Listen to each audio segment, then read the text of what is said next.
Здравствуйте, друзья! В эфире Геоэнергетика Инфо. С вами Радайкин Максим и мой сегодняшний собеседник Александр Фролов. Здравствуйте! Здравствуйте, здравствуйте.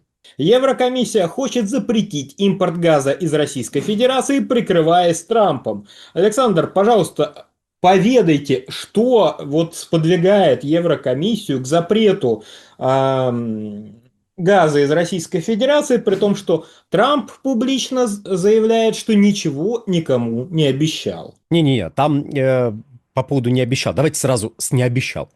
Он не обещал присоединяться к антироссийским санкциям. Тут вышли уважаемые издания, которые сослались на уважаемых анонимных источников, которые хорошо знакомы с ситуацией. И вот они говорят, все, Трамп сказал, прекращайте покупать нефть и газ из России, а я присоединюсь к санкциям. Потом такие, ой-ой-ой, мы поторопились, нет, Трамп ничего такого не обещал, это мы что-то как-то вот маху дали. По поводу того, что Трамп требует. Ну, давайте я зачитаю часть новости и прокомментирую. Вашингтон хочет, чтобы страны Евроблока отказались от покупок энергоносителей из РФ, заявил еврокомиссар по энергетике Дэн Йоргенсен. При этом он добавил, что предложение ЕК о запрете импорта голубого топлива из России в настоящее время обсуждается в Европарламенте. Еврокомиссар по энергетике уверен, что предложение это будет принято. Ну, как бы, бог с ним, Европарламент, насколько я понимаю, это чисто совещательный орган. Его решение не имеет обязующей силы. Ну да, бог с ним, это как раз-таки наименьшее из всех зол. Трамп чего-то требовал, что? Значит, ага. Вашингтон хочет. Вашингтон хочет. Ага. Это очень интересно, что Вашингтон хочет. Просто проблема вот в чем. А, в мае 2025 года тот же самый Йоргенсен презентовал дорожную карту по отказу от российских энергоносителей. Мы на этом канале это обсуждали. Ранее, в конце 2024 года, новый состав Еврокомиссии, в который образовался Йоргенсен, заявил, да, мы тут подготовим план отказа от российских энергоносителей и за 100 дней его представим. Ну, за 100 дней не удалось, так бывает. Европа это вообще регион, который умеет хорошо планировать и следует этим четко намеченным правилам, планам. На самом деле нет. Но управились потребовалось чуть больше времени. Вот, пожалуйста, к маю справились, презентовали, и теперь, следуя этой дорожной карте, уже к концу 2025 года национальные правительства, ну, то есть правительства стран-членов Евросоюза, должны представить свои планы на национальном уровне по отказу от энергоносителей из России. То есть схема такая. В конце 2024 года Еврокомиссия говорит, подготовим план. В мае 2025 года план подготовили. В сентябре 2025 года Вашингтон от нас требует. Погодите. Это знаменитые нарушения причинно-следственной связи, которые наблюдаются в цветущем саду в Евросоюзе. Ну, мы помним, как почему-то причиной энергетического кризиса, который начался летом 2021 года, были события 24 февраля 2022 года, это мы помним, это Еврокомиссия уже продвигала эту интересную мысль. А теперь, значит, принятие планов по отказу от российских энергоресурсов – это следование желанию Вашингтона, которые были высказаны, якобы высказаны, после... Серьезно? Как интересно. Нет, можно, конечно, сказать, что вы такое рассказываете? Вашингтон еще в конце 70-х годов кричал Европе: прекратите развивать отношения с Советским Союзом в области энергоносителей. Вы что там, с ума посходили строить какие-то трубопроводы? Нельзя этого делать. Но как-то Евросоюз тогда, Европа тогда не послушалась этих окриков, и трубы были построены. Газ пошел. Можно так сказать, но вряд ли господин Йоргенсен настолько погружен в эту историю и имел в виду именно это. Видимо, он имеет в виду какие-то последние окрики из Вашингтона, которые, опять же, не очень ярко выражены. Однако, ссылаться на Вашингтон в этом плане, ну, немножко абсурдно. Тем более, что еще в 2022 году был принят план. Ну, он не план, он декларация Но в Европе любят говорить об этом как о плане. План, декларативный план. Вот, прекрасный термин. Декларативный план Repower EU, согласно которому, опять же, в 2027 году включительно, надо было отказаться от российского природного газа, ну и вообще от российских энергоносителей к этому времени желательно было избавиться. Сейчас в Европе идут обсуждения, а вообще возможно ли? Ну, план приняли, дорожная карта есть, а теперь главный вопрос, а возможно ли следовать этой дорожной карте? И, конечно, люди, которые у нас верят в европейскую вот это вот европейское единство, скажут сразу, ну, конечно же, это же Европа, там все настолько законопослушные, что еще до принятия закона начинают ему следовать. Они настолько вообще тонко чувствуют вот магистральную линию, по которой надо двигаться, у них настолько полицейские у каждого в голове, что еще до принятия какого-нибудь плана они начинают этому плану следовать. Друзья, YouTube блокирует. Возможно, наш канал следующий, и это видео последнее. Подписывайтесь на наш телеграм-канал Геоэнергетика Инфо, ссылка в описании и закрепленном комментарии. Подписывайтесь прямо сейчас, чтобы не потерять нас. Не ждите окончательной блокировки YouTube. И казалось бы, что я сейчас говорю такое? К чему это ерничание? Ну, во-первых, это ерничание к странным попыткам Европейского Союза рассказывать о том, что спрос на газ в Европейском Союзе сокращался по плану, который начал действовать с августа 2022 года.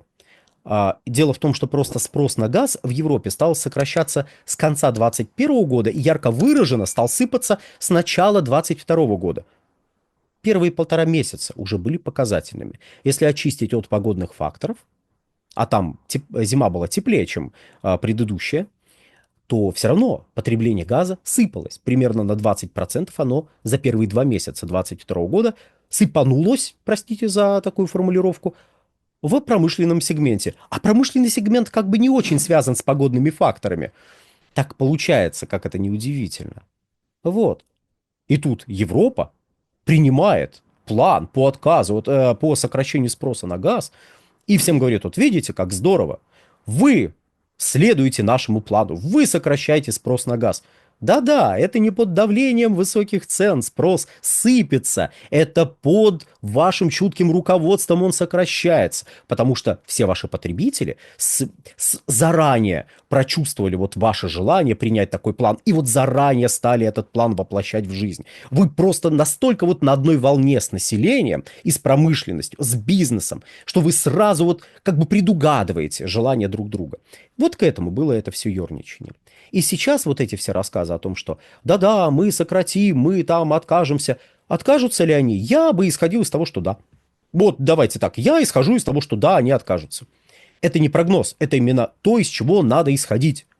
В нашей стратегии, в нашей вот неком движении, в том числе в области поставок энергоносителей, потребления энергоносителей внутри страны. Вот из этого надо исходить. Да, они откажутся. Сколько это будет? Ну, порядка 40 миллиардов кубических метров, если говорить про газ. Но тут вот какой момент, дорогие друзья. Я думаю, читатели моего телеграм-канала персонального «Нефтегазовая игра», если что, подписывайтесь, видели этот подсчет, который я публиковал. И я сейчас его зачитаю той части аудитории, которая еще не присоединилась. Так вот, дорогие друзья, тут неожиданность для Еврокомиссии. Потребление газа в Евросоюзе за первое полугодие выросло, по данным Евростата, на 7,7 миллиарда кубических метров. И по предварительным данным за июль оно тоже выросло. И в итоге в 2025 году потребление газа в Европейском Союзе может подняться выше отметки в 340 миллиардов кубических метров, может даже достичь 347 миллиардов кубических метров. То есть вырасти примерно на 15 миллиардов кубов. Почему это интересно? Ну, как бы выросло. Печально, конечно, для части нашей аудитории, которые... Дорогие друзья, вы зря это делаете, вот то, о чем я сейчас скажу. Но вот я по комментариям вижу, что часть аудитории на полном серьезе ждет, что в Европе вообще все посыпется.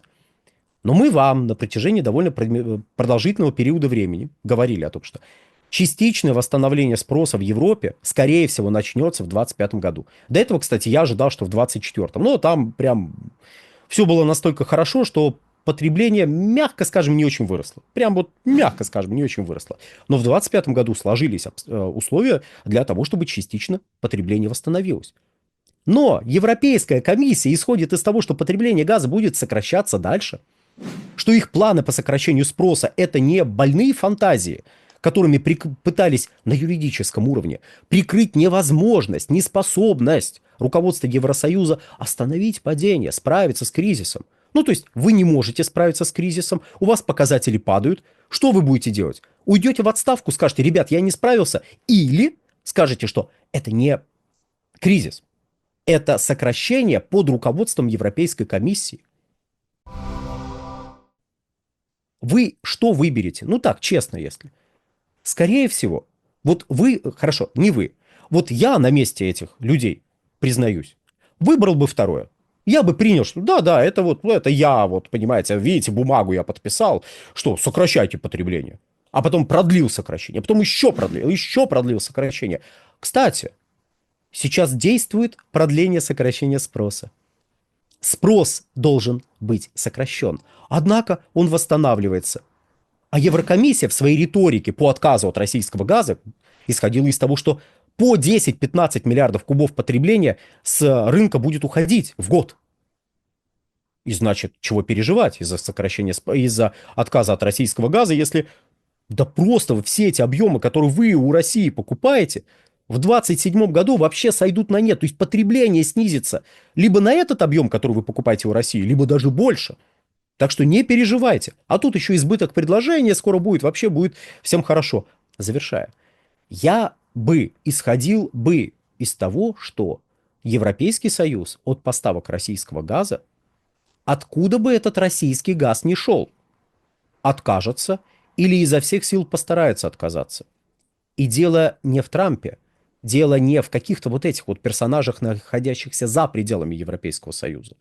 У меня есть мысль, к чему европейское руководство свое население готовит. Мне эта мысль не нравится, озвучивать я ее тут не буду. Но я думаю, все примерно понимают, вот что совсем нехорошее может, к чему совсем нехорошему можно готовиться, отрывая себя экономически от одного из крупнейших партнеров, особенно в области поставок энергоносителей. К чему в адрес этого партнера вы можете готовиться? Ну вот такое подозрение есть, но когда мы выстраиваем в Российской Федерации свою стратегию энергетическую, надо исходить из того, что да, Европа – это рынок, который закрылся. Получится ли вернуть отношения с Европой? Может быть. Ну, в конце концов, знаете, после поражения Российской империи в Крымской войне в 1855 году казалось, что ну все. Ну прям все совсем плохо, прям ай-яй-яй. Но потом прошло довольно много, там лет 20.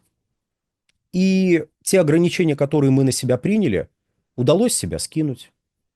Те проблемы, которые возникли, удалось частично преодолеть. Да, потом последовали новые проблемы, но так жизнь устроена. С одной проблемой разбираетесь, появляется новая. Однако текущие проблемы, как бы они ни разрешились на тактическом уровне, на стратегическом, все равно приведут к тому, что отношения будут восстанавливаться. Потому что, знаете, география диктует свои законы, мы соседи.